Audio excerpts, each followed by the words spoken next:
Ngara numida waram phongkiba kangna paudagi maru oiba pau khara khangasaraga miyamda kudo tamjige kuki singna fajingkiba naha ani nungthul pung ama fawada thaduraktabadagi thawalda miyamna NS 102 lami thingjingkhrei tha sigi kungatare Indian Army SSC JD recruitment yawa chakhiba naha ahum kuki khulai fiber singna phakibagi manungda ama thadoklaga ani aman hauju fawa mafang khangdana lairiba thoksom thoithoiba Meitei amadi Oinam Thoithoige, Taudo Asigi Matanga Semkiba JAC na, Ngasi Nungtil Pung ama Pawagi Manung da Fajinkiba Naha Ani, Adu Tadok Travade, Democratic Oiva Kongjang Silaga ni Hadala Tokibagi Matung Ina, Ngasi Nungtil Pung Amagi Matung de Gitawa District Mafang Kayada, Miam na Kongjang Simba Haukrei, Ira Ngasi na Maram Oiraga Tawa Kaitim Famliba, Ima Ibel Singsu, Makoigi no Magi Sintalep na Kongjang Sinki, Ngasi Tawa Mela Ground de Mio Lishin Katolokuna, Fajingkiba mioi ani asi thadorakadavani haina akanba wapham thamnaduna mifam pangthoki thawa mela ground da natana thawa khreti lekai mapadasu lamdam adugi miyamna tholaklaga national highway thingbaga lonina fajingkiba mahiroi ani asi thadoraknaba akanba wapham phongdoknaki miyamna national highway 102 thingjingkibadagi gari chapa yadana atopa mafamsingda phauduna chatnaki police na mafam aduda pamdaba thodok thoktanaba akan mamong da ngak sembagi thabak chathaki hairi makha tarakpa pauda none nagasing da phautin chani mai thadana manghalam lei none district ki abugsing yak nagasing patu village laiba sekamang kamai se yankhaga taru kauba miyoi asina jum cultivation tawduna lakpa phautin chani mahaki khapok sang amadi lau ubada sijinnaba khusu khula yauna sakhangdaba miyoi singna tha asi kungani pangi numitang pung 10 makharam tab matamda Mai Tharambadagi, Polam Kudima Ut on Krehana, Pawasigi source aman haire, Paugi source asina Makata ribadi, Sakamang Kamaigi say amagi, Sana Bolokpa posing sa Kangdavasing na Mai Tharambagi, Taudo Adu, Abung Singang Nagasing Village Court,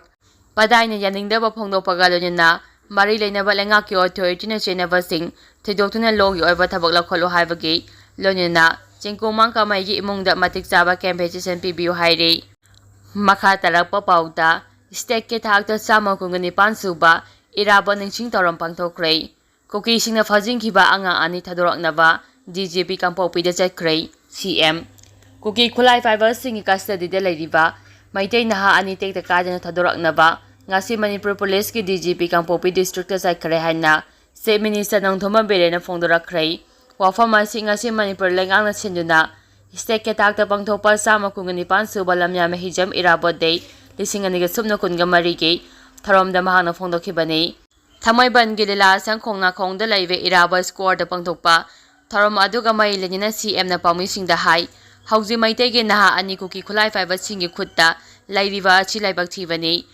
adubu naha ani adu tekta kadana thadoraknaba center amajung state lenga anina ayu nungti numidang lepna pau phongnaraga akan mamongda Thavak Lokhalei, Masiga Iroina Istelenga ki Maikei su, Naha ani edu tekta kadan thaduraknaba, Oithokpa yaba lambi, Punamak thiraga thavak tawri, Ngasi magsu Manipur Police ki DGP Kangpopi District ta chaikrei, Naha ani edu tekta kadan thaduraknabagi damak, DGP na mafam adugi marilay na vasinga, wari sanagani, DGP ki khongsa asi mahiyangani habagi, thajaba saungna lay.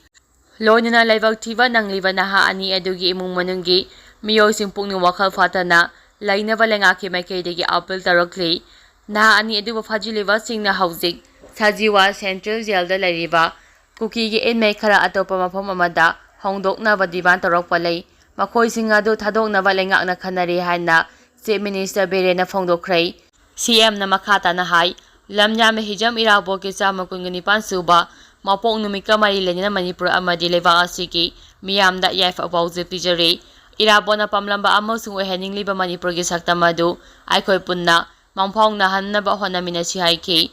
tharom adida chief minister Nangthoma Berena luchingba lenga ki minister amasung MLA khara yauna civil amasung police ki makok thongba official singna lamnyam irabo ki mitamda laisu katna ikai khumnaba su utke makha tarak point editorial ki Paodam yamna thamjage mi pharaga ransom tamba terrorism gi lichotne Indian Army ki GT recruitment yawa chapada lambi lamhangna badagi Kampopi district ka sangchingki badagi kuki khulai fiber sing na fajingki ba Thawa district ki naha ahungi manungdagi ama thadok laga ani gi mari makhong khangdene lairi Kukisinga fajilubodagi thadorkraba nupa macha adugi mami Ningomam Johnson chai kunganithoi apopa Ningomam Sanjoy kawi Keman maning lekaidagi ni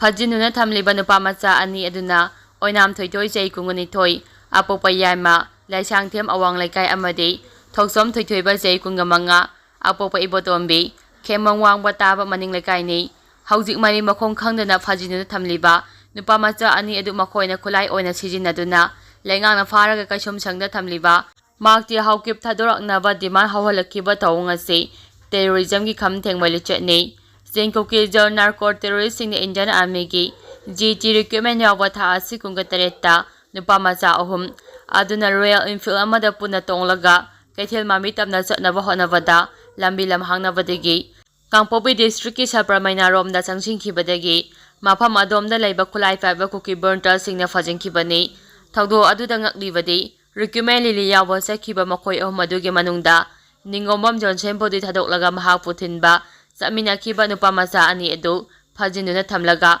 otnairaba matung makhoina nongmai chingdonda haihanba wapham khara recording tawraga haihanba video social media da viral oiraktuna social media da demand tawrakhiba sigi thonga che terrorist ki machata hijack kidnap tawraga ransom tamegi machatni terrorist singna phajinuna thamliba nupa macha ani adu tekta kadana thado hanaba honabada central government gi thaudang sangna lei Prime Minister natraga Home Minister gi makedegi lenga ka suspension of operation su chathaduna leidiba kokila larup singilu singba singda phajinuna thamliba Meitei macha na ha ani do tekta kadana khudata thadokadabani karigumba khudata thadoktrabadi su handokpa yauna lokhapham thokpa thabak sing lokhakani hana khanganba mathau tai masigi matangda state lenga ki makedegi de Union government da khulai tuna khangampham thoi makhoi ani bu tekta kadana thadoknabagi damakta District Administration, State amasung Central Forcing yauna wari sanariba aduna kadai fawba mai pakadagi haiba khangba ngamdabana lenga ki makedegi haktengnana Central Government gi mateng laurabadi mai papa ngamgani loinana Assam Rifles ka Authority gi makedegi kuki khulai fiber singna phajinuna thamliba angang ani edu thadok hanaba thodang sinarabadi positive oibe phal phangani thajai kuki singna phajinuna thamliba oinam thoithoi amadi thoksom thoideba anibo social media da video gi khutangda makhoi anibo Chief Minister na punsi kanbiu pabung CM na iyamba kuki singi demand phanghanaba honabiu hairakhiba sida layakliba wapham de kuki gi apamba amukta phanganbiu hairiba apamba du karamba makhal gi apamba no haibasini kuki gi lusingba makti Haokip kaisum sangdagi thadu hairibra natraga makhoi gi separate administration gi demand la haiba mayek singde kuki khulai fiber singna karisu khangjadaba mara leijadaba Meitei nupa macha ani fajilaga ransom tamba thongi mahut lenga ki masak naiba sing pharaga makhogi apamba demand tawbo oirabadi thawung adu terrorism gi thawung oirabasu makhogi mathongna adu da thagaba phongdoraba yai tingyal da tainaba ngamdraga nasikhong da tainabagi thawung di miyam gi michei phangba amadi phingja yatamagi lichet oibana madugi mayukta miyam na matam punamakta labakani haibasi khangdaba lebak thibani malam gi miyam na atopagi lebak tugaina balala amadi Micha miyam gi mathakta pangtakna mihat genocide ki mayokta lei imperialism neocolonialism terrorism gi thong chathaba lebakna traga miyoi khupu singa du miyam gi mayokta ni kanaguma lebakna atopa leba khudum chansinuna munkhibadagi makhogi mangkhra baleba adu amu hanjina ba honaba ningtamagi lanthengdi malem lebak singna yai amadi sawgali adubo illegal migrants sing kukizo narco terrorist singna leba asi mathakta war crime chathaduna tongamba lebak ama semnabagi demand tawduna misi mina tho ambana makhal amatagi afaba phal phangba ngamloi makha tarakpa pauda